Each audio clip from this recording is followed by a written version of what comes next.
propose revisions that always seem to involve less respect for the rights of free nations and less freedom for the individual.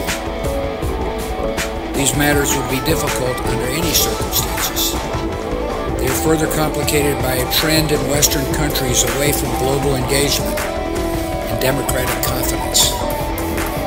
Parts of Europe have developed an identity crisis. We have seen insolvency, economic stagnation, youth unemployment, anger about immigration, resurgent ethno-nationalism, and deep questions about the meaning and durability of the European Union. America is not immune from these trends. In recent decades, public confidence in our institutions has declined. Our governing class has often been paralyzed. The American dream of upward mobility seems out of reach for some who feel left behind in a changing economy. Bigotry seems emboldened. Politics seems more vulnerable to conspiracy theories and outright fabrication. You both were members of Skull and Bones, a secret society at Yale. What does that tell us? Not much, because it's a secret.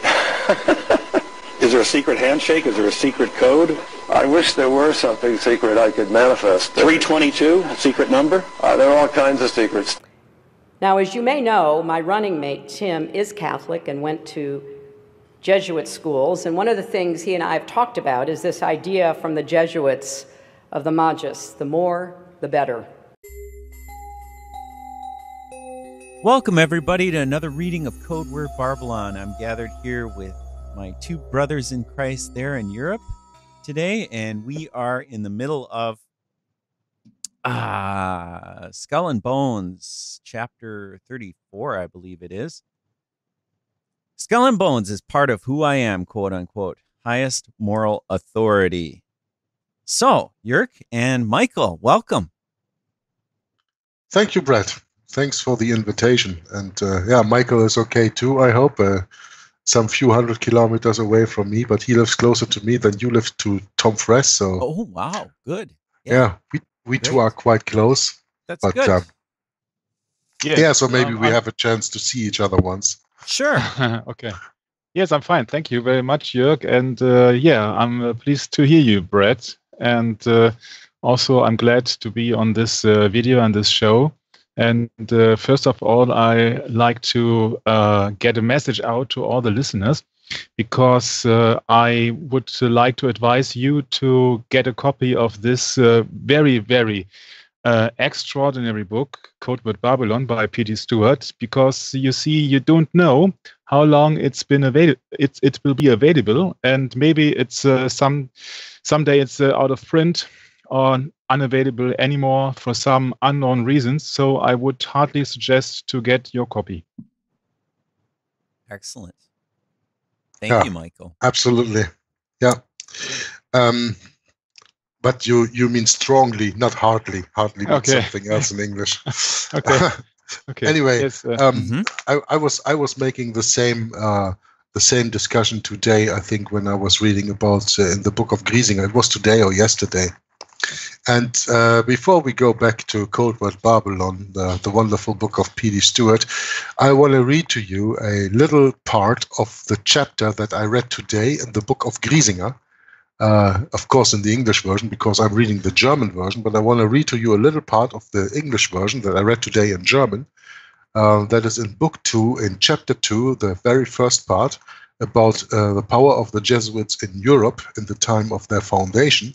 And I have a special reason why I'm saying that, why I'm reading this. And I have a way of explaining what I'm reading here. And I'd like to see if our listeners and viewers of this video, as well as you, Brett and Michael, understand it the same way that I do. Yeah. So I'm going to read a little quote from that book. It's on page 168 in the PDF of, I don't know how many pages, because this is a PDF of 800 something pages, because it comes from Vatican Assassins and it's more than this one book. Anyway, so it's about the modes the Jesuits used to make themselves, to establish themselves in society at that time. Yeah. The fifth mode by which the Jesuits gained admission all over Europe was not to be sought among the cultivated classes, but, on the contrary, among the profanum vulgus, means the common man, and consisted in a sort of fanaticism into which the pious fathers knew how to work themselves. Thus, it was not all uncommon for 2 or 3 of them to be found running through the streets by night or day in half-naked condition, bawling out loudly that owing of the sins of mankind the end of all things was at hand. On which account they flogged themselves with whips so unmercifully that streams of blood flowed from their bodies. As a matter of course, when such a spectacle was enacted, it was sure to collect a great crowd upon them. And while at first some people laughed at their proceedings, and many from disgust turned away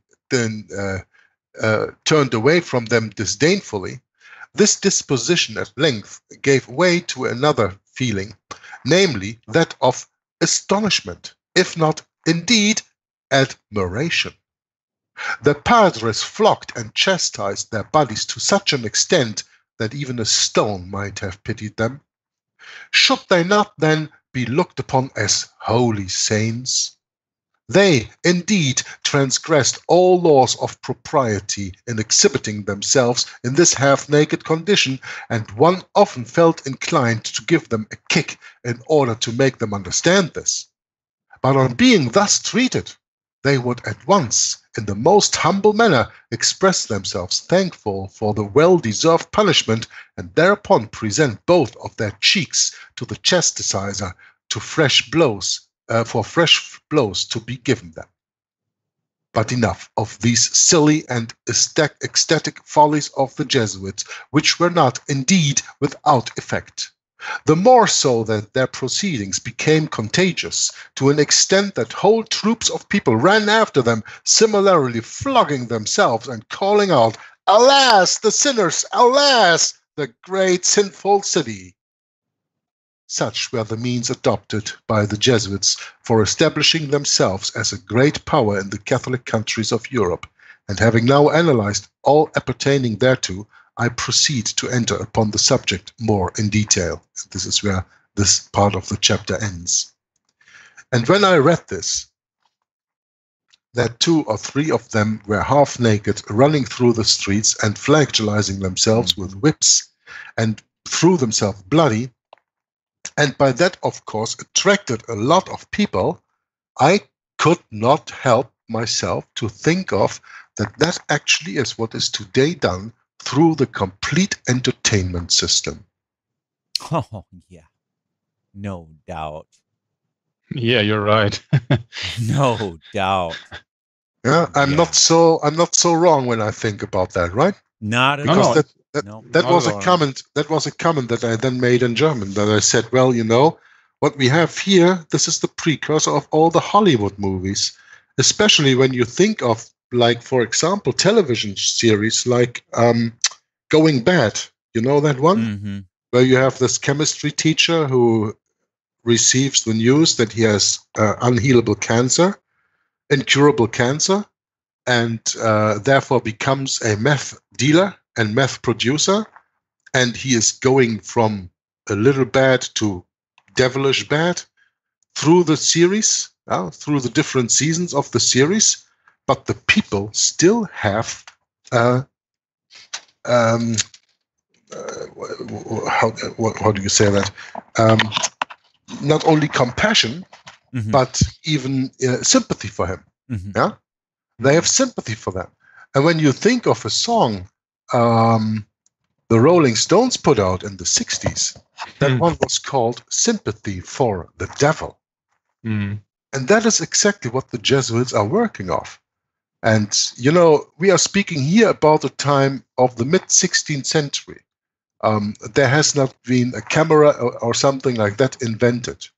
But, of course, they had plays, you know, like in theater and all that stuff. Mm-hmm. But I think the Jesuits here absolutely took advantage of influencing as Griesinger writes it here, profanum vulgus means the profane man. Yeah, vulgus, you know, from the vulgar, from the vulgar tongue and the vulgar Bible, and profanum, profane. This is just the you know, when you read that word pious, I thought, wow, okay, that says a lot too. Yeah. So anyway, I really think that this is the very first form of entertainment, and to catch the people with things, to get them to their side, to get them to do their bidding. And in the end of this little article, it says, the more so that their proceedings became contagious to an extent that whole troops of people ran after them. And what are the people doing today when the new iPhone 10 comes out? Standing 2 days in front of a closed shop, entertainment, just to get a glance at the stuff, and eager to spend $1,000 or whatever on the next iPhone or something like that. People, when they are going to movies like Star Wars, where you have sympathy with the dark side. When I was young, and I remember that I was watching Batman, and the Batman series, and the last 20 years there have been a lot of Batman movies made, but when you look back at them now, you see Batman turning black, and you see him turn to a bad side, to a dark side, but still the people have sympathy for them, and this is exactly what the Jesuits did here. In other means, they were using the means that they had, but you know, the end justifies the means. So that's all I just wanted to say, or wanted to read as a little introduction to get the people's attention, the ones who listen and watch this video. Now, that's the point. I'm sorry. What year was this happening, Jörg? I don't know, but he speaks about the very first time, so that is about the mid 1600s, 1550s, something. That's a long time ago. Yeah, he doesn't put in. He doesn't put in a year with that. But it's about you know, this the second chapter is about the powerful influence of the Jesuits in Europe. You know, so I was just finishing the Jesuit missions in Asia, Africa, and America, and now it goes into chapter 2, the powerful influence of the Jesuits in Europe, and this is an introduction into that, because it continues in the next part, the powerful influence of the Jesuits in Italy. And now we are going to see how they did that in different countries. So we are seeing Italy, Portugal, Spain, England, Germany throughout this chapter the next time. But this was just the introduction to the chapter. And so they did that. He doesn't even say where they did that, in which streets, doesn't matter. Everywhere they went. You know? Yeah, I think Jörg, if I may stumble in, I think it's first of all is to generate a kind of attraction. So there are different people, and so many people are wondering. The common people are wondering what's that kind of stuff. It's unknown. They're curious. They want to know more. And then on the second, I think people are attracted to these curiosities. And the complete society develops in a kind of unmorality, like Sodom and Gomorrah. If you compare now 2080 with, let's say, 50 years ago, people are more aggressive because they don't have any high moral standards anymore. Absolutely. And if you can, for example, look upon the automobile industry. If you look how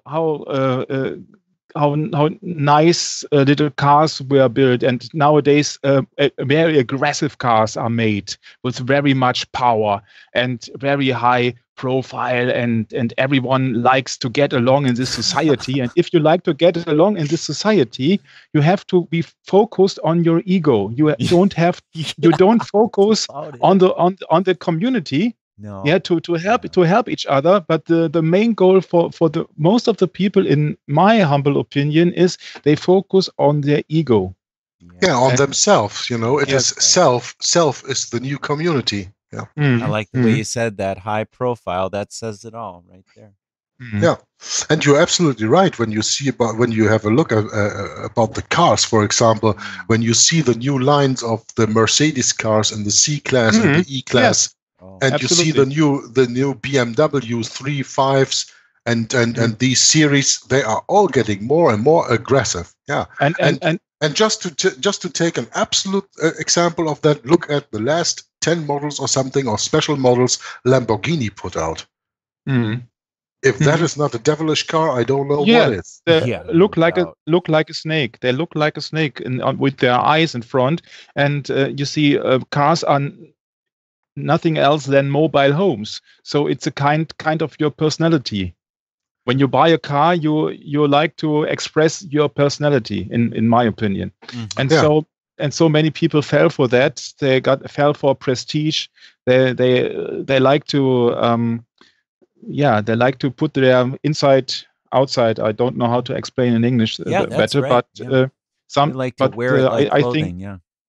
I think that tells much about one's personality, and that's also I may say so because I now drive a very small car, and in my past I used to drive very sporty cars also. So I got at one point, if I may add this, we got several animals here, and at 2-3 years ago, I got a visit from a customer, and this customer drove with a very, very expensive Italian sports car. I don't name any marks now, but I was standing.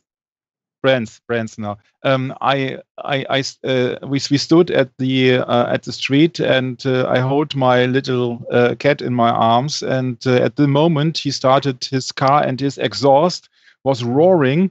All animals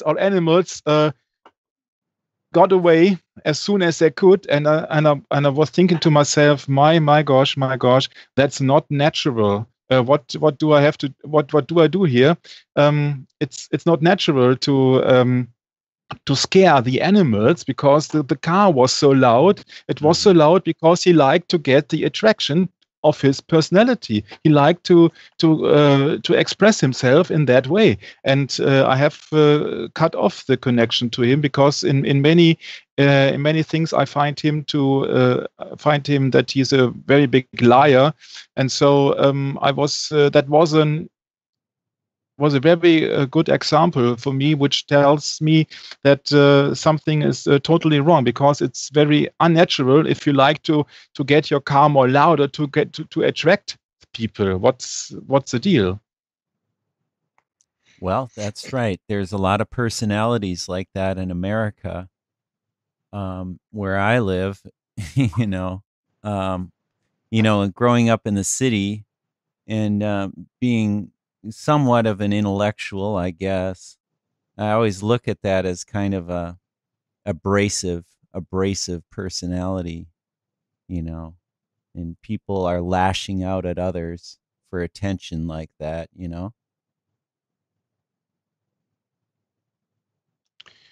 Yes, but it's a show off. It's right. Nothing That's else as a show off. Yeah, exactly. And I would like to get to the core. I would like to get to the core, and would like to help God.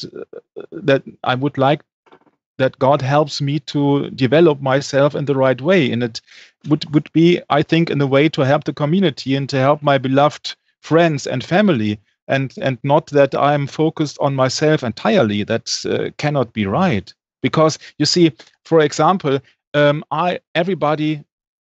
almost everybody is raised from father and mother. So, and in the end, if they are getting old, they often need your help. So you can get anything in return.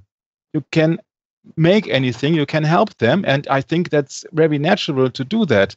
But many people turn their backs on their parents, for example, and of older people, because they are weak and they require lots of work and lots of time. And I think to myself, okay, but it's very natural thing to do that, because if you are small and little, and you can't help yourself, then you rely on others too, and so it's the other way around. And I think it's a thing which would be an expression of Christianity to think so, and not to think of yourselves. Mm-hmm. Mm-hmm. Yeah, but in today's society, we have the community to take care of the elder and the weak. We just put them in homes, you know. We just don't take care of our own family anymore. No, that's really the sad truth. That's really the sad truth. That's the way this society turns, you know. It's socially acceptable. Yeah. There are not many people like, for example, like I do. When a few years ago my mother was amputated in the leg and couldn't live for herself anymore, that I said to her, well, no problem, you come live with me. I mean, right. I thought that's natural because she gave the years of her young life to raise me up. So now I am there for her. To me, that is absolutely natural, but that's not the sense that we have in this society anymore. No? I know. It's you're absolutely really lopsided, really strange. Yes, and I can also second comment is about animals, because it's life too. So it's I cannot comprehend if someone has an animal and is about to put it to sleep finally, to make drowsy. It's my dictionary says it's to put him to eternal sleep. You know what I mean? Oh yes. And that conflicts to my belief, because it's written, "Thou shalt not kill." That's right. Yeah, but normally people don't use euthanasia on dogs or cats just for the fun of it, but to spare them from more pain when they are inoperable, sick because of cancer or whatever they have developed. I mean, I had to put a few dogs into euthanasia, and I don't have a bad feeling about that, because I know that was the right decision to save that animal the pain, you know. And in that regard, we always have to make a distinction between man and animal. They are not the same. Man has given a soul, and I don't say that animals are soulless, but there is no resurrection of the animals in the day when Jesus Christ comes. An animal, when it's dead and loses its breath, its soul is gone. And the soul of man has the possibility, through the grace of God, when you accept Jesus Christ, to live on forever in all eternity.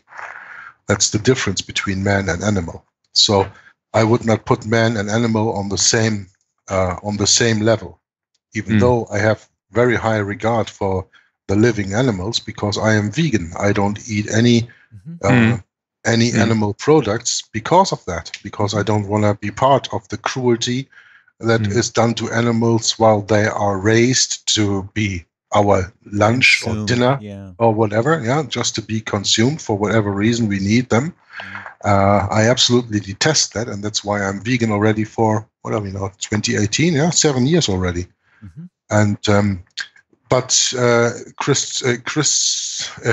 Christly speaking, or biblically speaking, we have to make a distinction between animals and man. Animals are not like man. They don't have a soul like man that lives on forever or can live on forever. But they are, of course, living beings that have feelings, that have characters, that have personality, and that are enjoying life, and that are enjoying most and for all being with man, especially when there are domiciled animals like dogs and cats, or maybe your ferrets, Michael, that you have over there.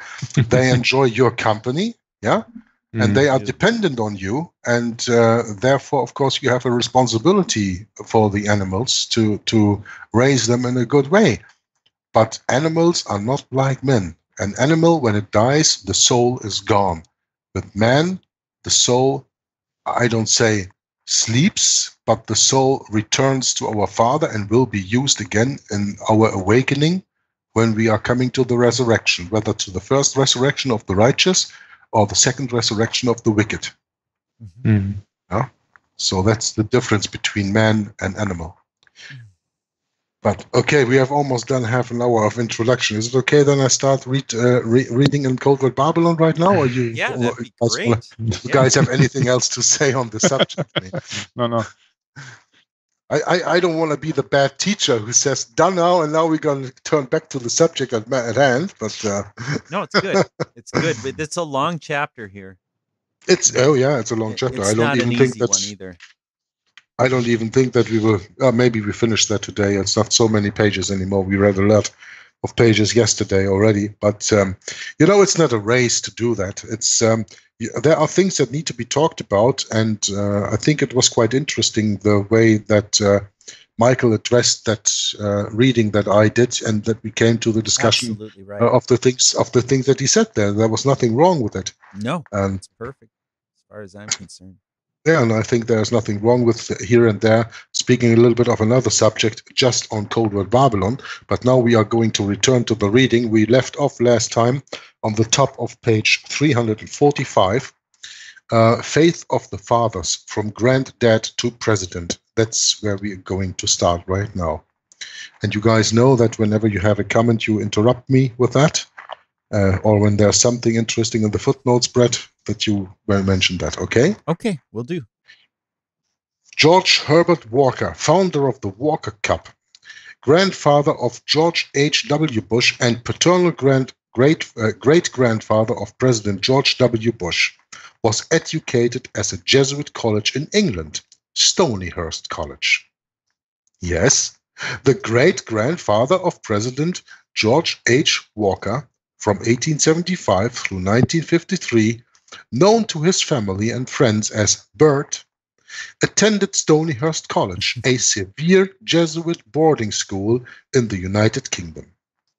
Stonyhurst, an independent boarding school near Clitheroe, Lancashire, is where the Jesuits first established themselves on English soil. It is the senior Jesuit college in England, so probably like Georgetown University is in the United States of America, that is Stonyhurst to the United Kingdom. It is the senior Jesuit college in England and the English campus of the Jesuit College of St. Omer College in Belgium. And we already know St. Omer because John Carroll attended there. That's what the author says here. It was there that the first Catholic Archbishop of America, the Jesuit John Carroll, founder of Georgetown University, was trained. Yeah. Stonyhurst College is where the Jesuit provincial resides. It is a long-standing practice at Stonyhurst that students write the Jesuit maxim AMDG, ad majorem Dei gloriam, to the greater glory of God, in the top left-hand corner of any piece of work they do. So, has President Bush followed in the steps of his great-granddad Bert and remained Catholic? Let us hear from his own lips. Quote, "I'm here for a reason," Bush told his chief political aide Karl Rove after the September 11 attacks. A close friend of the president said, "I think in his frame, this is what God has asked him to do."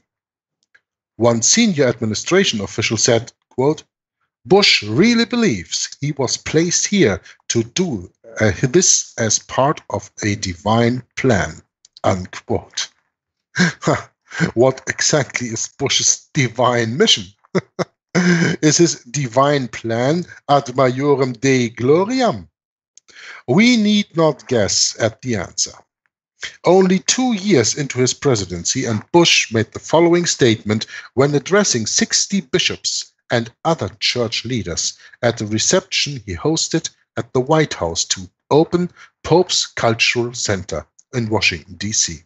Quote, "The best way to honor Pope John Paul II is to take his teaching seriously and put his words and teachings into action here in America."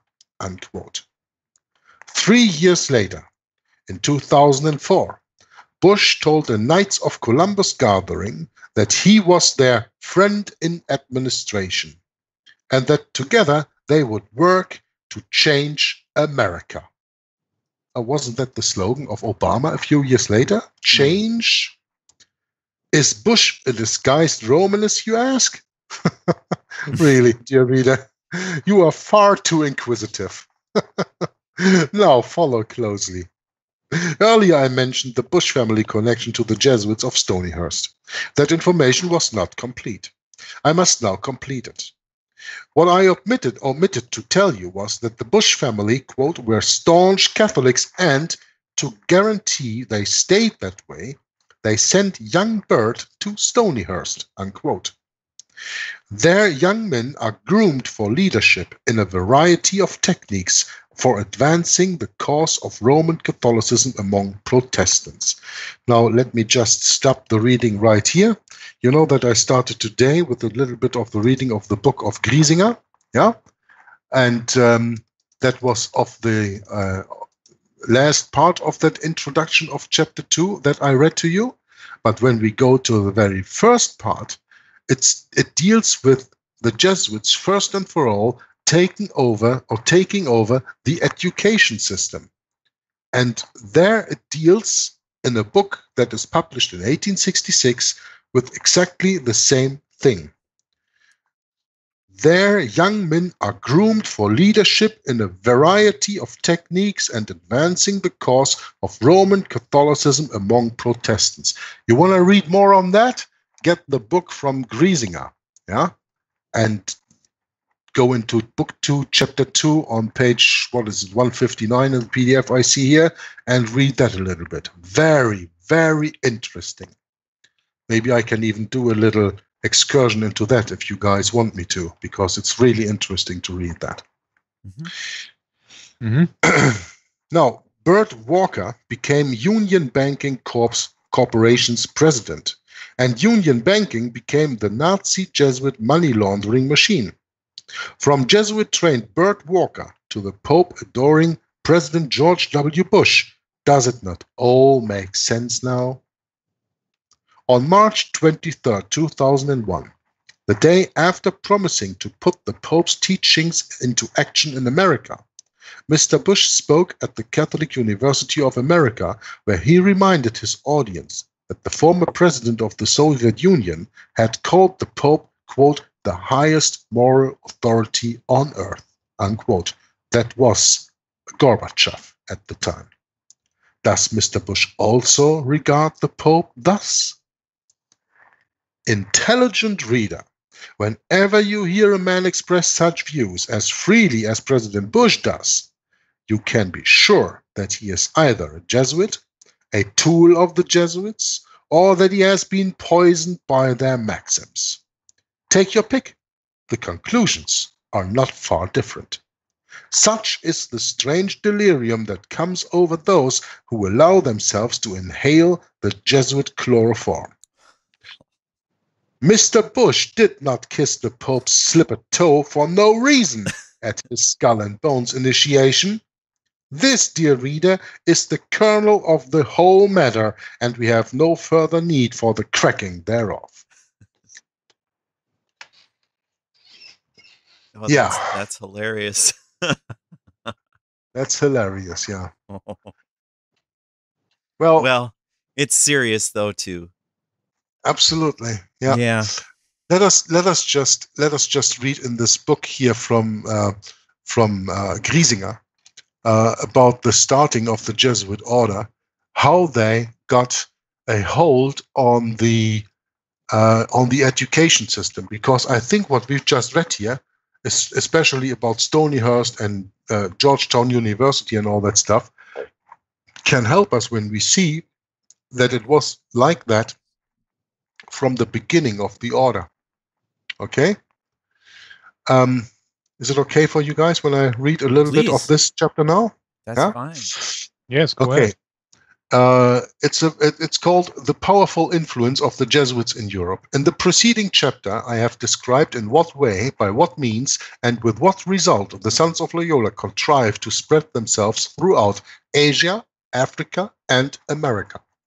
It was otherwise, however, in regard to their extension in Europe, as in this instance, they had to deal with professing Christians and had not to trouble themselves so much with the conversion of unbelievers. They were, at least, unable to establish their power under that insignia. On this account, they at once blotted out this motto on their banner, and in its place wrote in large capital letters, extension and re-establishment of the true faith, that is, of the Roman Catholic religion with the papacy at its head. Here, of course, I made a little comment during the reading, because this is actually the same as they did in Paraguay, where there was no civil government, but they allowed the Indians to have their little civil government, if that government agreed that whenever there was to be made a punishment or anything else, they had to get the confirmation of the padres, of the Jesuits themselves first. So they established a theocracy in Paraguay. The reductions of Paraguay was a theocracy. And what is a theocracy? Well, that is what the nation state of Israel was in the very beginning, when they came over from the 40 years. They wandered through the desert and they entered the Holy Land and established the land of Israel there, and they established it under the leadership of the God of the Bible. That is a theocracy. It is we would now today maybe say probably a Christian. So it's a godly state. It is ruled by only God. But this theocracy is the gain of the Jesuits to have all over the world, and it is the same what the Muslims have, because the Muslims want to install their ISIS, their Islamic State religion everywhere. Yeah, everywhere they go, and the Roman Catholics want to do the same, and the Jesuits are the shock troops of the Roman Catholic Church doing that for them. So when it says here, extension and re-establishment, because after the Reformation, the power of the Pope was gone in many places, so he had to be re-established with his power of the quote-unquote true faith, that is the Roman Catholic religion with the papacy at its head. That is a theocracy on earth, a heavenly kingdom on earth with God as the ruler, but not the God of the Bible, but according to the Jesuits, the little God in Rome, who is just the vicar of Satan, the god of this world, according to the New Testament. Now, continuing here with Griesinger, he says, "Was not this faith, as I have shown in the first book, in so many places most profoundly shaken, and was there not immediate danger of the great pontiff himself being soon bodily hurled from an almighty throne upon which he had previously sat, and ousted from his hitherto most faithful provinces? In what manner then, and by what means, did the Jesuits now succeed in their object under the motto that they displayed intended for Europe?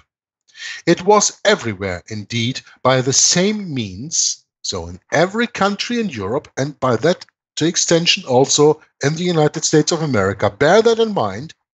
It was everywhere, indeed, by the same means and in the same way, namely, by the establishment of educational institutions, by seizure of the confessional stools of kings, by fighting with heresy, by the incorporation of the most powerful forces into their order, as also by their fanatical influence on the great mass of the people." And we read about that in the beginning of this video. Okay?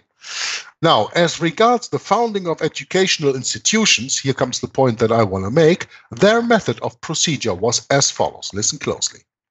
They entered into a town by twos or threes, not indeed on horseback or in a carriage, richly and expensively attired, but, on the contrary, on foot, without shoes and stockings, in mean clothing, and with such a misable appearance that it was impossible to refuse them to give alms.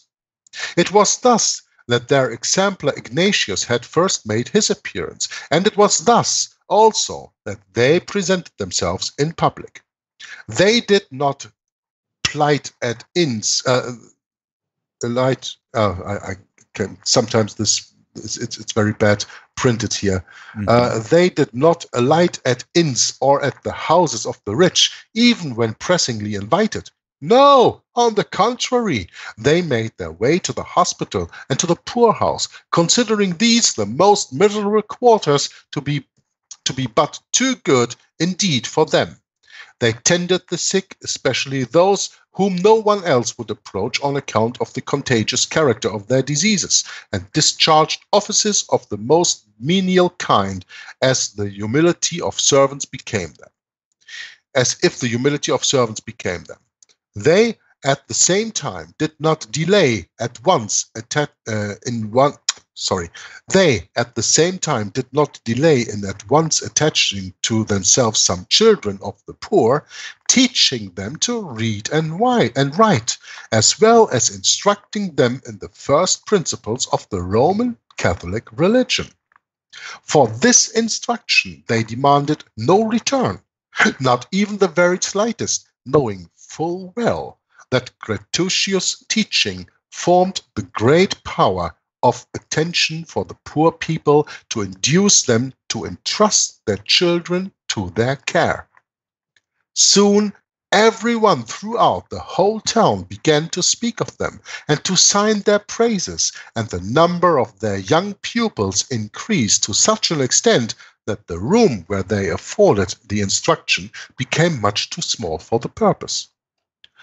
We would willingly know, said the good fathers, receive more children, and had we only more room. And this equally pious as modest wish stirred up to the hearts of the people who were rich, to such a pitch that they purchased a small house for the devout instructors in order to carry on their school therein. Naturally enough, the number of the scholars now went on continually increasing, and thus it became necessary for more Jesuit fathers to come forward in order to satisfy the demands made upon them. They could not well refuse to receive the children of the richer classes of the community and those of higher consideration. Consequently, the subjects for instruction still continued to extend beyond those required merely for the poor and persons of low degree. But apart from this, even what was taught enticed always more and more scholars to come to them, and the small house became presently quite insufficient for their purpose. Those inhabitants of the town who were in good circumstances continued to render assistance to them, and after a year, or at the most a couple of years, the pious fathers were enabled to erect a college which, in regard to its external appearance, had more resemblance to a palace than to an educational institution. This was the usual course of things, and when once the college was founded, the Jesuits naturally had the game all in their own hands, as, for the most part, the whole youth of the population flocked to them for education. For, to attain their object, they usually formed in their college 3 classes or grades of instruction. First of all, the elementary school, then the middle school, and lastly, the higher school. In the elementary school was taught merely the primary groundwork, reading, writing, and to a certain extent accounts, but more especially the faith, that is to say, strict obedience to the teaching and practices of the Roman Catholic Church, as well as abhorrence of all heretical innovations. In the middle school were placed those who were destined to be instructed ordinarily during a period of 9 years in the Greek and Latin grammar, and then advanced to a 2-year course of rhetoric. But religious instruction was here, again, the principal topic, and each of the pupils was imbued with a veneration for the papacy and Catholic priesthood, as well as with hatred against all recreants and heretics, salient characteristics of the Roman Catholic faith. In the high school, the students received the finishing stroke of their studies during a 3-year course of philosophy, or, more properly speaking, of logic and metaphysics, followed by a 4-year course of theology, regarded by them as the absolute queen of all sciences. As regards medicine and jurisprudence, the sons of Loyola did not usually meddle, but what they regarded as of transcendent importance when they were destined to the priesthood was readiness in making use of their tongues, as well as dexterous behavior and being taken suddenly by surprise. The reader must now then readily admit, when things were so far advanced, that the Jesuits must have obtained an enormous influence over the Catholic community in Europe by the establishment of their educational institutions. In religious matters they taught, indeed, all who were educated by them, whether lay or ecclesiastical, just exactly what suited them, and nothing else. And afterwards, laymen as well as ecclesiastics worked in their avocations according to their spirit. Boy, that's a mouthful. Yeah. Wow. Interesting. Huh? Yes. Interesting to see how they founded and infiltrated the complete education system in Europe, and let me tell you, in the same way they did that in the United States of America. Absolutely. In the same way. Right. Yes. Yeah. Indeed. Georgetown University, when you're talking about, you know, these big, huge, boys' fancy school. It started out as a boys' boarding school, Georgetown. Yeah, and we just saw where the family of George W. Bush came from, where his great-grandfather came from Stonyhurst. This Stonyhurst College began that way. Because it's the oldest Jesuit training institution in the UK, as we just learned. Yeah. Therefore, I thought this was a little but important excursion from the book Codeword Barbelon into this. I mean, that's very fitting at this time, too. Yeah, I thought so. Any comments of you, Michael? Yes, considering the complete book, Codeword Barbelon, I'm getting the impression that nowadays you don't achieve that high position in society if you're not into the Catholic dogma, or even, of course, the Jesuit infiltrated Catholic dogma. And I think that works out very well in that book of Griesinger. And that's the impression I get if I'm getting deeper and deeper into the study of the Codeword Barbelon, that everything is connected. And so it's highly unlikely that you will find some politician, president, or whatsoever who's not infiltrated with that. That's right. You will not find any president, chancellor, prime minister, or whatever, who has not been Jesuitically educated. Absolutely. Okay, then I'm going to continue on page 347 with the next underchapter that calls President Neil in Homage, or homage. What is that? How do you say that in English? That's homage. Yep, that's right. Homage, yeah. Yep. Okay. Presidents kneel in homage before the dead Pope. On June 9, 2007, President George W. Bush Jr. met privately with Antichrist Pope Benedict XVI at the Vatican. Both men exchanged gifts. Oh, yeah, we learned about that with Tom Frass, right? Why did the President of the United States of America go to Rome to meet the King of the Vatican?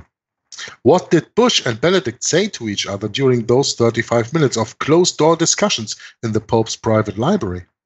Consider also the significance of Pope Benedict's message gift to the U.S. Commander-in-Chief, a rare first edition of the autobiography of Archbishop John Carroll of Baltimore. Carroll was the first Catholic bishop in the United States and founder of the first Jesuit university in America, Georgetown University. Yeah, but what gift did George W. Bush give the Antichrist? I remember now, Jörg. a walking stick with engraved the 10 Commandments. Yes, it was made by a homeless man here in America. Yeah. Yeah. Maybe he got his blessing from the Antichrist. Well, maybe, yeah, but it's about the gift that he gave. That he gave the Pope, and this is not recorded here in this book, so it's just recorded here that the Pope gave him a first edition of the autobiography of Archbishop John Carroll of Baltimore. Yeah. Seeing so many of the world's leaders kneeling with hands clasped as if worshipping before the bier of the dead John Paul II, Robert Hicks commented, quote, "Observing the many government leaders gathered at the Vatican for the funeral of Antichrist Pope John Paul II, we might well have suspected that the world's politico-military chieftains need what the Pope has more than the Pope needs what they have." Unquote. According to eyewitness reports, the Pope's funeral brought together, quote, the single largest gathering of heads of state in history, surpassing the funeral of Winston Churchill. In a historical rarity, Protestant and Eastern Orthodox Christian leaders, as well as leaders in Judaism and Islam, offered memorials and prayers, and the Archbishop of Canterbury was present at the papal funeral for the first time since the Church of England broke with the papacy in the 16th century. Unquote. That, of course, is a result of the working of the ecumenical Second Vatican Council of 1962 through 1965. This brings us back nicely to the question of why Bush said in his autobiography, "In my senior year at Yale, I joined Skull and Bones, a secret society so secret I can't say anything more." Unquote. Why not, Mr. Bush? Intelligent reader, is that not a fair question to ask the president of the greatest nation on earth? Why can't Mr. Bush give us an answer? Now, George W. Bush would have us to believe that Skull and Bones is merely a footnote in his past, that he has had nothing to do with the order after graduating from Yale.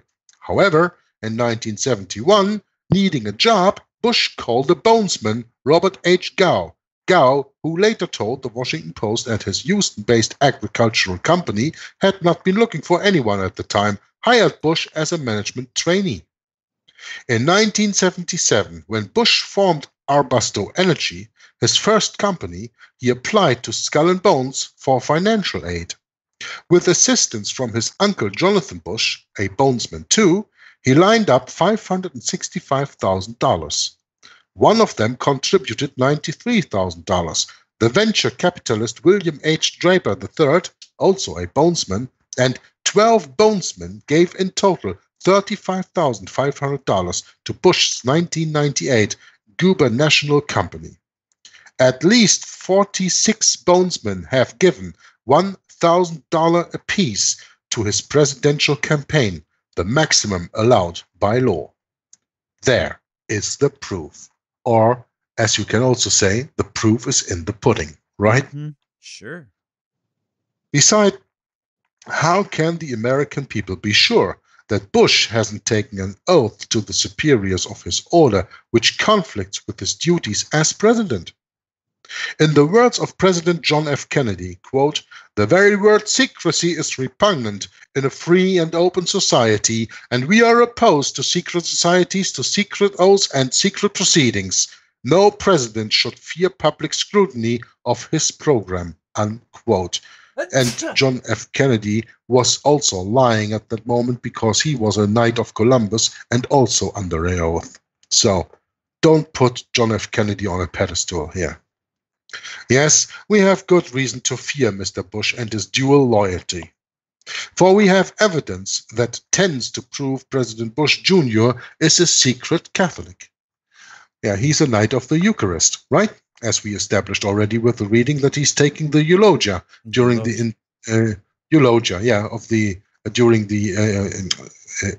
initiation in Skull and Bones. Yeah. We saw his submission to Antichrist Pope Benedict XVI in April 2008 when he pulled, quote, out all the stops, driving out to a suburban military base to meet Pope Benedict XVI's plane, bringing a giant audience to the South Lawn and hosting a fancy East Room dinner. Bush had never before given the visiting leader the honor of picking him up at the airport, unquote. The ceremony featured the U.S. and Holy See anthems, a 21-gun salute, and the U.S. Army Old Guard Fife and Drum Corps, unquote. Now, Brett, what's the video that Tom Friess made about it? You have that on your channel, right? I sure do. Yeah, that is the papal takeover of the United States. Yeah, so make sure that you will put the link to that video in the description box of this video that people can watch that. I have that also on my channel.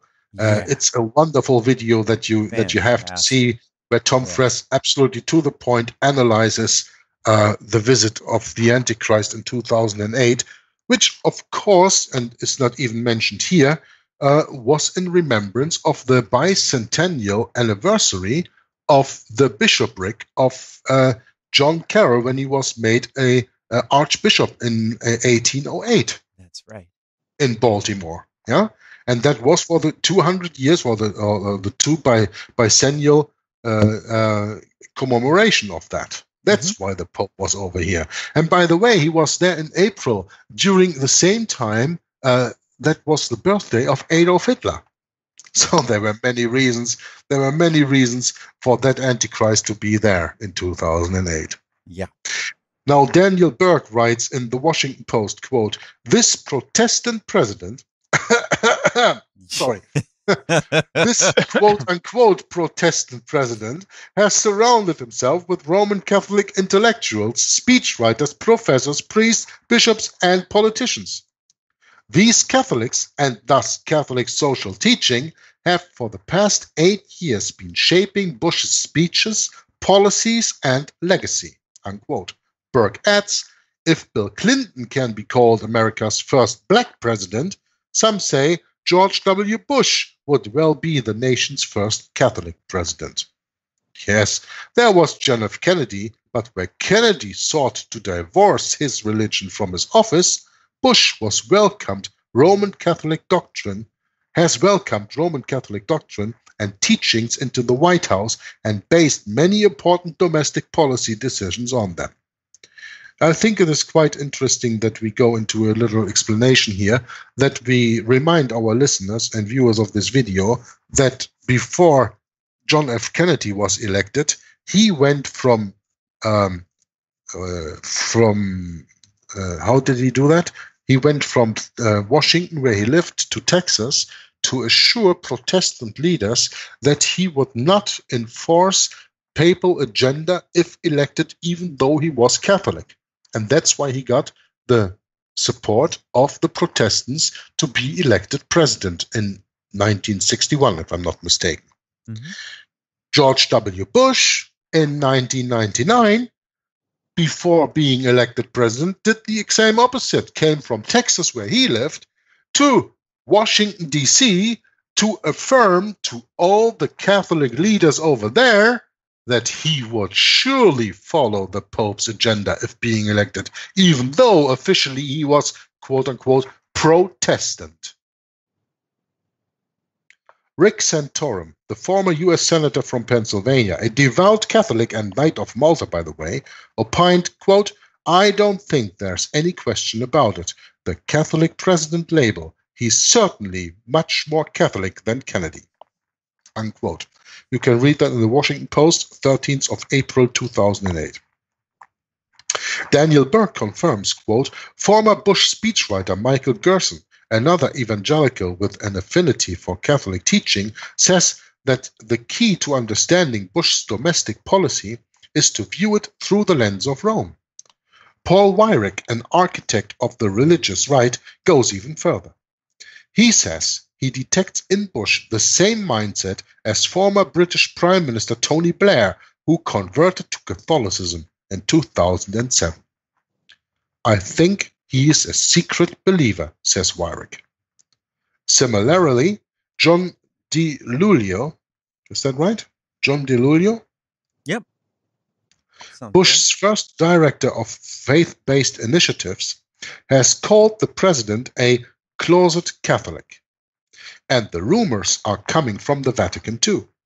The Catholic news agency confirms, quote, "Bush may be considering converting to Catholicism at the end of his presidential term. Bush's political advisor invited Catholic intellectuals, or Jesuits, to Texas to explain the teachings of the church to the president," unquote. Proof comes from other sources as well. Mr. Bush was publicly photographed at a mass folding arms as he received ashes traced on his forehead in the shape of a cross from a Catholic bishop on the Catholic holy day, Ash Wednesday. Bush was also at a mass in the Cathedral of St. Matthew the Apostle, Washington, D.C., April 2nd, 2005. Reader, George W. Bush Jr. has now openly returned to the faith of his great-grandfather George Herbert or Bert Walker and his ancestors. You will recall Bert was trained at the Jesuit College of Stonyhurst, and only a few decades ago the entire Bush family were staunch Roman Catholics. Bush is a secret Catholic who has never strayed from his master's side, the Pope ad majorem Dei Gloria. Perhaps the clearest evidence of President George W. Bush's submission to the Pope and his allegiance to the Papal Church was seen on April 15, 2008, when Bush gave an extensive interview with Eternal World Television Network, or EWTN, which is a Catholic station. EWTN anchor Raymond Arroyo, using the present tense, asked Mr. Bush concerning the apostolic visit of the Pope. Quote, "When you look into Pope Benedict XVI's eyes, what do you see?" Unquote. To which Mr. Bush replied immediately and without any hesitation, "God." Yes, I know that video. There, what more proof do you want? Yeah, Brad put that in one of the last uploads he had. Yeah. That interview. It starts actually with Raymond Arroyo saying, Mr. President, you said famously when you looked at Vladimir Putin's eyes that you saw a soul. When you looked at Benedict XVI's eyes, what do you see? God. That's how the interview went. Yeah, interesting part. Now that wasn't televised on every program here in the United States. You got to dig hard to find that one. Yeah, sure. Yeah. EWTN is more of an internet channel, is it? Yeah, that's right. And you can get it in America via satellite, I guess, right? I guess so, but it's really, really low key. It's not like I think the Catholics that are really, really in tune with the Catholic Church watch that, I guess. Yeah. So it's not like CNN. Catholic News Network. No, much smaller. As Catholic priest D.S. Phelan, a noted authority on canon law and an attorney in his day, proudly declared, quote, "The Pope is the ruler of the world. All the emperors, all the kings, all the princes, all the presidents of the world are as these altar boys of mine." Unquote. We started with that quote already in the reading of the chapter some pages ago. Yeah, that's from June 27, 1912, from the Western Watchman. That was D.S. Phelan, a priest, who said that. Yeah. Are you still scratching your head, wondering to whom do the bonesmen take their secret oath of allegiance, or why Bush said in his book, "In my senior year, I joined Skull and Bones, a secret society so secret I can't say anything more"? Perhaps Mr. Bush's reticence is, as Bill Cooper says, quote, "Members of the order take an oath that swear allegiance only to the order and its goal of a new world order," unquote. Taken from Behold a Pale Horse by the late Milton William Cooper, who was killed on the 5th of November in 2001. Yes, the 5th of November. Remember the gunpowder plot. A day never to be forgot. Man, we're really getting into some really good material here, but we've reached an hour, Jörg. Yeah, I know we've reached an hour, but we only have one page. We only have one page to go, so let's finish up. With this, of course. Let's do it. The renowned and legendary Kabbalist Plato revealed even more about the objectives of these secret societies. And this again is a repetition of the quote this chapter started with. Quote, "To assist in keeping up the deception, we will form secret societies and clubs. And so, by fair means or by foul, we shall gain our ends and carry on our dishonest proceedings with impunity." Unquote. You see, The oath taken by Bush while lying in a coffin and by other bondsmen require them to disregard all bonds of allegiance to father, mother, brothers, sisters, relations, friends, or to the king, magistrates, or country, and any other authority to which loyalty, obedience, or service may have been sworn.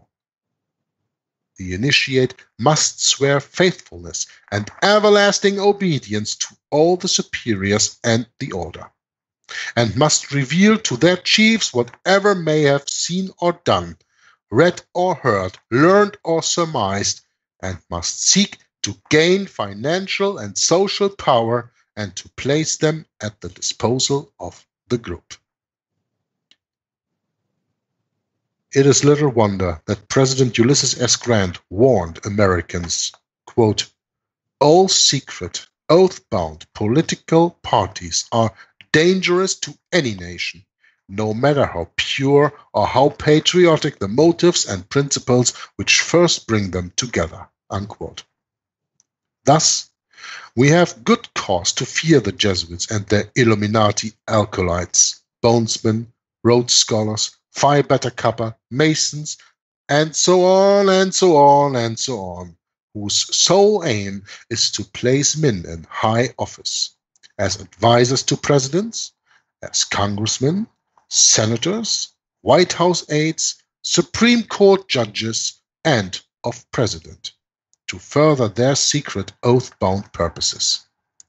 As Milton William Cooper again warns, quote, "According to the oath Bush took when he was initiated into Skull and Bones, his oath of office as President of the United States means nothing," unquote, because it is done with mental reservation and equivocation.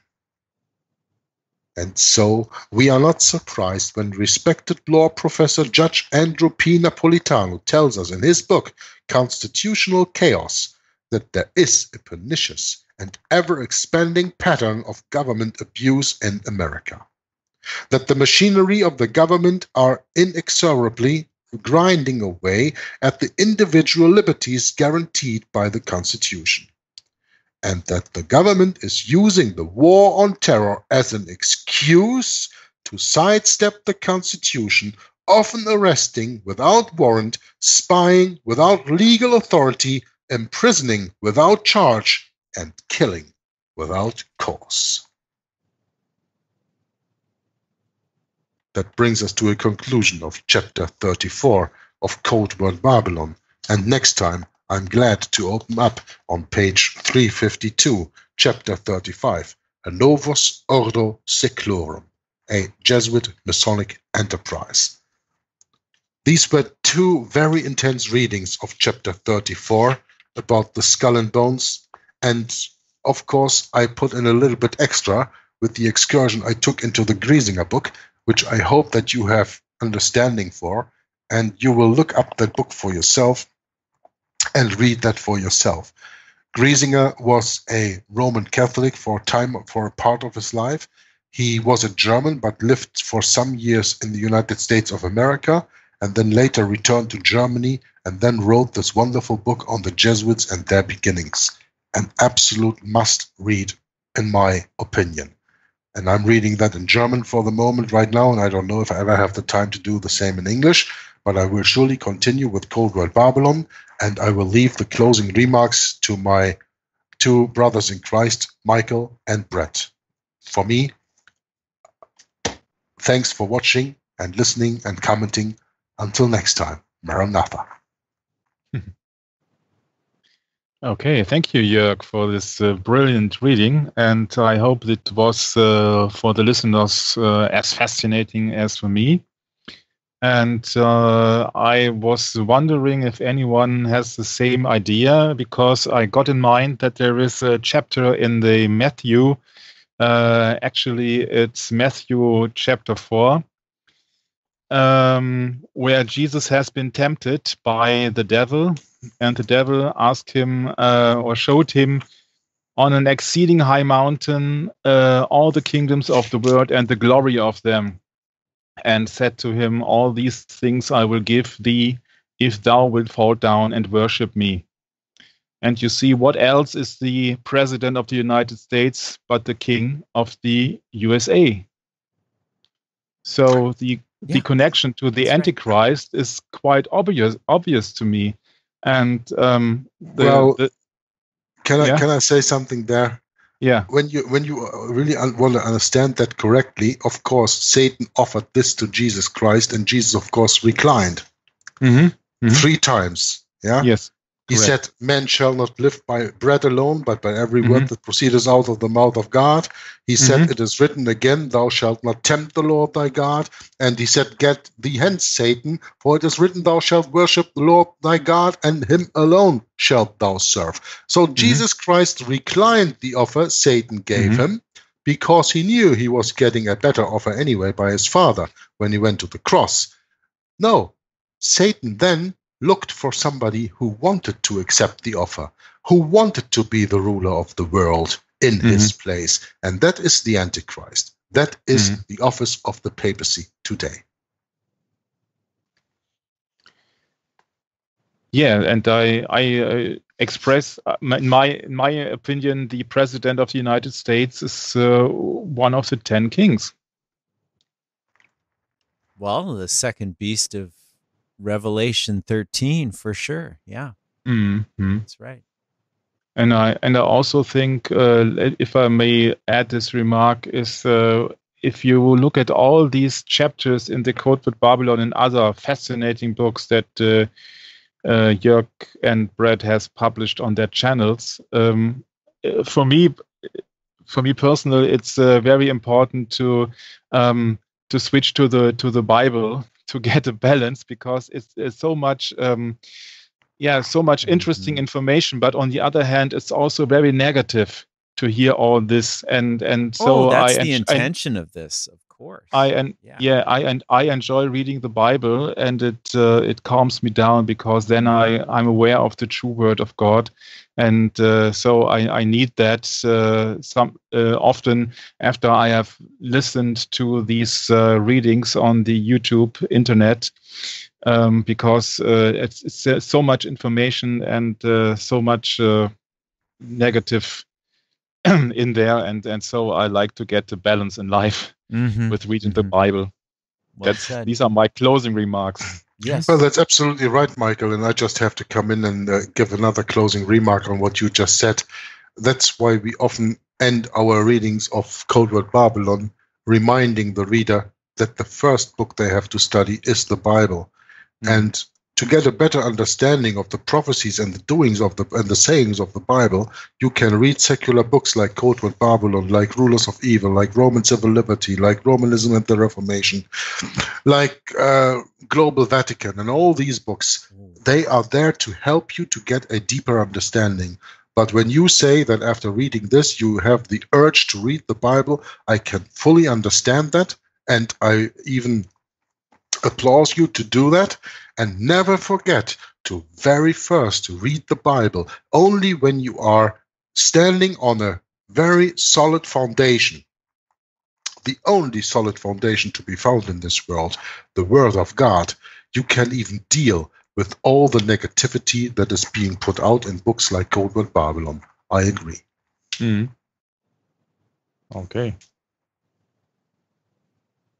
All right, very well. Thank you very much, Jörg and Michael, for coming on board and being a part of the reading today. And I really appreciate all the efforts you do there, Jörg, for getting the motivation to read this most intriguing book we just read. And thank you, all of my listeners and subscribers as well. And we'll look forward to seeing you next time. And if you two don't have any more closing remarks, that will wrap up the program for today.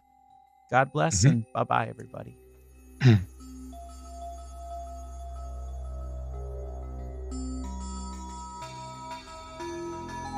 That for the first time in human history, for the first time in all of human history, almost all of mankind is politically awake.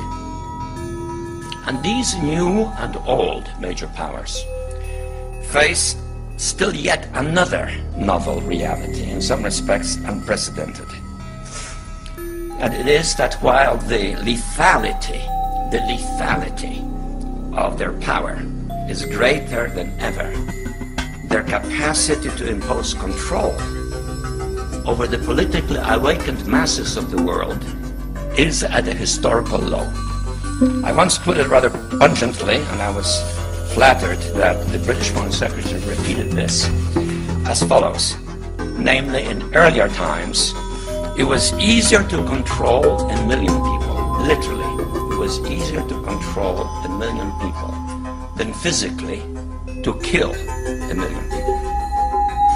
Today, it is infinitely easier to kill 1 million people than to control 1 million people. It is easier to kill than to control. We're at the very beginning stages of a very brutal and bloody conflict.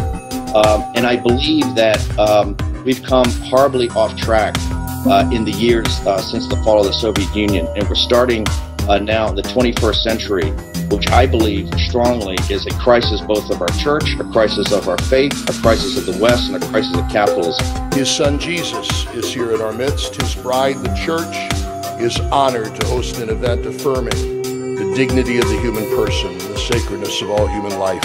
I think Russia is no longer a communist state, first of all. That's very important to realize. It hasn't yet defined itself, however, effectively as a democracy. It is still uncertain. We're at the very beginning stages of a very brutal and bloody conflict, of which if the people in this room and the people in the church do not bind together and really form what I feel is an aspect of the church militant, if the people in this room and the people in the church do not bind together and really form what I feel is an aspect of the church militant, to really be able to not just stand with our beliefs, but to fight for our beliefs against this new barbarity that's starting, that we will literally eradicate everything that we've been bequeathed over the last 2,025 years. You didn't mention the president by name, but it was hard not to conclude that that's who you were referring to. Is that fair? I was certainly referring to the threats that we are now facing with this stated goals of this administration, which would upset the last 70 years of a new world order which was established after World War II. 70 years based on human rights, respect for the law, free trade, all of the things, aspects of this world order that took place after one of the most horrific, terrible wars in history, and I'm for maintaining it. We are grateful to be citizens of one nation under God, who acclaim this evening that in God we trust. Bless our two candidates, our benefactors, and those whom the L. Smith Foundation has been honored to serve for 7 decades. Guide us safely home, both this evening and for all eternity, through Christ our Lord. Amen.